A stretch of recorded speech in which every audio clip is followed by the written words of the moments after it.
today's video, I'll show you how to embed an iframe in WordPress to add things like maps, calendars, or other external content to your site. First, log into your WordPress dashboard.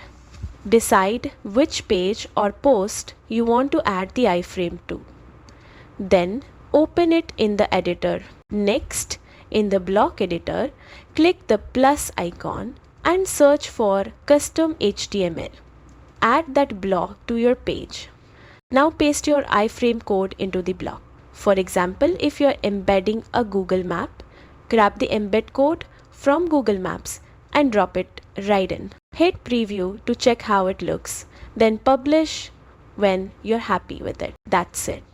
A quick and simple way to add iframes in WordPress.